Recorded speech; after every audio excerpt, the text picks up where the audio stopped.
टाटा कंपनीमधील सर्व अधिकाऱ्यांना विनंती करेल, आम्ही ज्या मागण्या आपल्याकडे आज मागण्या घेऊन आलो होतो त्याआधी 3 महिन्यापूर्वी याच मागण्या घेऊन एक ग्रामस्थ मंडळी आले होते.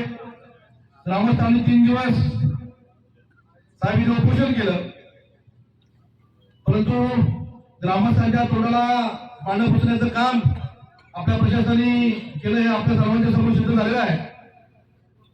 आणि त्यानंतर त्या ज्या मागण्या होत्या शिंदे साहेब त्याच मागण्या घेऊन आपण पुन्हा एकदा आम्ही राष्ट्रवादी काँग्रेस पार्टी असेल, उद्धव बाळासाहेब ठाकरे शिवसेना असेल आणि शेतकरी कामगार पक्ष असेल आणि सर्व पक्षाचे आमच्यासोबत आलेले सर्व पदाधिकारी कार्यकर्ते असतील, ह्याच मागण्या घेऊन आम्ही आपल्याकडे पुन्हा आलो.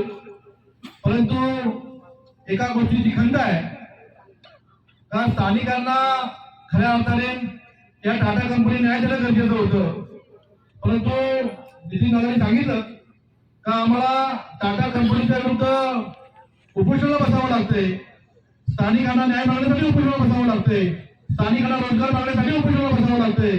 हे खऱ्या अर्थाने टाटा कंपनीसाठी एक लज्जतपूर्ण गोष्ट व्हायला हरकत नाही.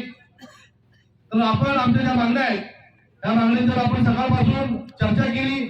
मला वाटतं तिसरी का छोटी मिटिंग आपली, त्या चौथ्या मिटिंग मध्ये तुम्ही आम्हाला काही प्रमाणामध्ये जे शब्द दिलेत तुम्ही आमच्या सर्व कार्यकर्त्यांना अगदी विनंती केलेली आहे आणि तुमच्या त्या विनंतीला मान देऊन खऱ्या अर्थाने आज आम्ही आमचं उपोषण मागे घेतोय.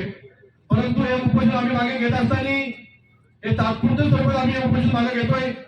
जोपर्यंत आमच्या त्या मागण्या आहेत त्या मागण्या पूर्ण होत नाही तोपर्यंत आमचं उपोषण संपलेलं नसेल असंही मी या ठिकाणी आपल्याला सांगायला विसरणार नाही. कारण आपण हे सर्व करत असताना आपल्या सर्वांना माहित आहे का आमचा यामध्ये कुठल्याही प्रकारचा स्वार्थ नाही. नितीन दादा असतील, मते साहेब असतील, दीपक असतील, रामजी साहेब असतील, अशोक असतील, पंकजी असतील, त्यांचा कोणाचा कुठल्याही प्रकारचा स्वार्थ नाही. आम्ही जे भांडतोय ते आमच्या स्थानिकांसाठी भांडतोय, स्थानिकांच्या रोजगारासाठी भांडतोय, त्यांच्यावर झालेल्या अन्यायासाठी भांडतोय आणि त्यांच्यावर होत असलेल्या अत्याचारासाठी भांडतोय. आपण सर्व कर्मचारी आहेत, मी सुद्धा तुम्हाला काही रागारागाने बोललो असेल, परंतु ती माझी खऱ्या अर्थाने तळमळ आहे. माझ्या आदिवासी बांधवांच्या होत असलेला अन्याय आपण बघितला असेल.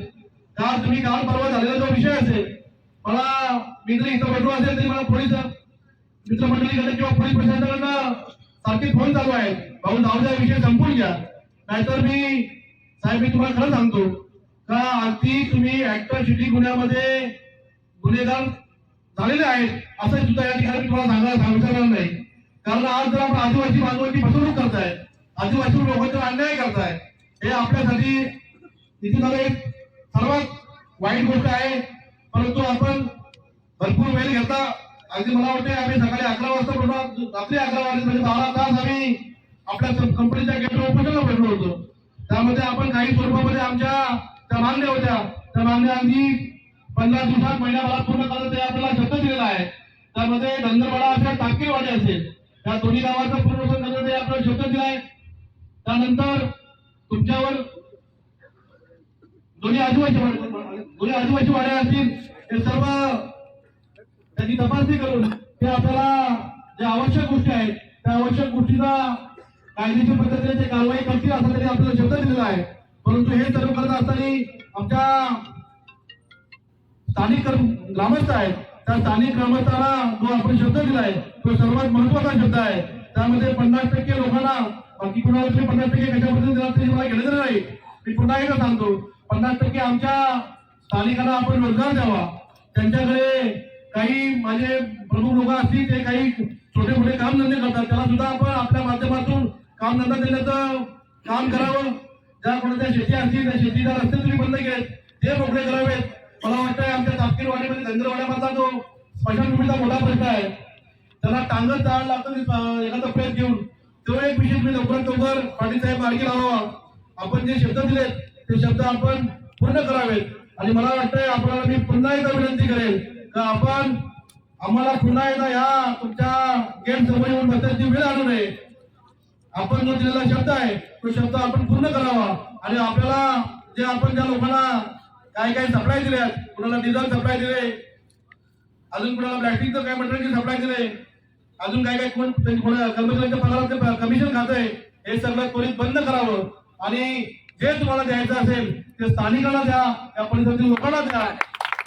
त्या स्थानिकांच्या अन्याय करू नका, कारण या टाटा कंपनी ही स्थानिकांच्या जमिनीत बसलेली कंपनी आहे.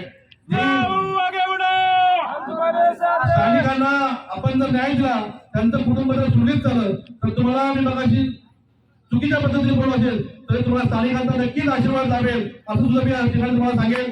तर आपण काम करत असताना आपल्या परिसरामधील आपल्याला जसा गव्हर्नमेंटचा शासन निर्णय आहे, तर आपण कुठलाही प्रोजेक्ट आणला तर प्रोजेक्ट होत असताना तिथल्या स्थानिकांना आपण रोजगार दिला पाहिजे, त्याला कामधंदा दिले पाहिजे. हे तुम्हाला शासन निर्णय आहे. ज्या पद्धतीने कोणाला धंद्यामध्ये लोक काम करतात, शिफ्टू कंपनी काम करते, त्या पद्धतीने आपण सुद्धा काम करावं. स्थानिकांच्यावर जो अन्याय होतोय आणि जो पण माणूस पगार खातोय त्यांच्यामधला काही 4-5 तासाचा, ते उद्याच्या उद्या साहेब बंद झालं पाहिजे, याची सुद्धा आपण दक्षता घ्यावी. आणि उद्यापासून आमचे दीपक शेठ असतील, माझे दलमी असतील, हे आपल्या कॉन्टॅक्टमध्ये राहतील. आम्हाला काही पुन्हा आपल्या कंपनीमध्ये चहा घ्यायला यायचं नाही, काही जेवायला यायचं नाही, कुठे काही मागायला यायचं नाही, परंतु आपण स्थानिकांना रोजगार द्यावा. स्थानिकांच्यावर जो अन्याय होतोय तो अन्याय संपून त्याला एकदम न्याय देण्याचं काम आपण करावं, असंच आपल्याला या ठिकाणी मी विनंती करेन. परंतु हे सगळं होत असताना जो माणूस तुमच्यावर प्रेशर करतोय त्याला सुद्धा आपण खऱ्या अर्थाने जाब विचारायचं आपली ताकद असली पाहिजे. कारण ह्या तालुक्यामध्ये जरी आम्ही आमदार नसेल तरी आम्ही आमदारापेक्षा जास्त मतं घेतलेली माणसं आम्ही आहेत. कारण ह्या तालुक्यामध्ये जास्त ग्रामपंचायती, पंचायत समिती, जिल्हा परिषद, उद्या नगर परिषद रिझल्ट लागणार आहे, तोही तुम्हाला कळणार आहे. ह्या तालुक्यात ताकद कोणाची आहे हे सुद्धा तुम्हाला समजणार आहे. फक्त दरवाजे तुमच्या ऑफिसमध्ये घ्यायचा, आतमध्ये खडी लावायची आणि तुम्हाला अपशब्द बोलायचे, ते नितीन दादांनी केलं नाही, मी केलं नाही. म्हणून तुम्ही आमचं काहीतरी चव टाकण्याचं काम तुम्ही केलं, परंतु यापुढे आपण असं चुकीचं काम करू नये असं आपल्याला मी विनंती करेन. आणि आपण ज्या ज्या मागण्या आम्हाला सांगितल्यात त्या मागण्या आपण लवकरात लवकर पूर्ण कराव्यात.